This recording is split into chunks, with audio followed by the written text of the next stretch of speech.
Hello guys! For today's vlog, magluluto po tayo ngayon ng palabok.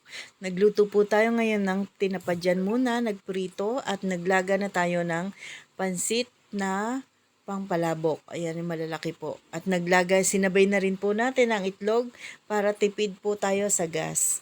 At ito, nagprito na rin po tayo ng tokwa. Half cook lang po ang tokwa. Ayan. At naluto na po natin ang pansit. Ayan, i-drain na po natin. At mainit po kaya ingat lang po tayo sa pag-drain. At ayan, at tayo po ay magigisa na dyan after natin ma-drain ang pansit. At palamigin, itabi mo po muna natin. At sa kawali nating pinagpirituhan, dyan na rin din po tayo magigisa at additional lang po tayo ng mantika. Ayan. At hihulog na natin ang bawang. Yan. At papupulahin na po natin ang ating bawang. Hindi naman po masyadong mapula. At ayan, hinulog ko na po ang sibuyas. Yan. Atsuete powder po. Ayan. Hinulog na natin ang atsuete powder. Halu-haluin lang po at baka masunog. Ayan, inad na natin ang ating tokwang hiniwa. Yung pinirito natin kaninang tokwa. Tapos, add na natin yung hinimay nating tinapa. Yan. Hinati ko lang po yung tinapa. Nagtabi ako ng pang-toppings natin. Ayan. At dito, nagtutunaw tayo ng palabok sauce. Yan. Tunawin lang natin sa tubig at iuhulog natin. Buhos lang at halu-haluin. Yan. Gumamit tayo dyan ng palabok sauce.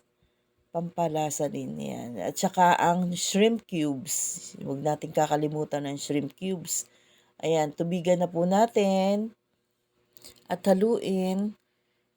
At additional pa tayo ng isang baso pang tubig dyan. At ayan, nilagyan na natin ng asin. At seasoning, pampasarap. Ayan, halu-haluin at magtutunaw na tayo dyan ng cornstarch para lumapot po siya. Ayan. Ayan, cornstarch po yan. Ayan. At para lumapot ng ating sauce. At halu-haluin at baka manikit. Huwag hahayaang dumikit po. Ayan. At additional ko po ng konting sugar. Ayan. At pag ganyan po kalapot na, ayan, hayaan lang kumukulo. At tikman muna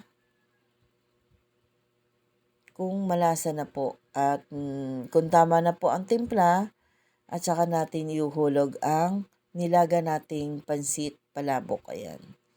At hahaluin na natin.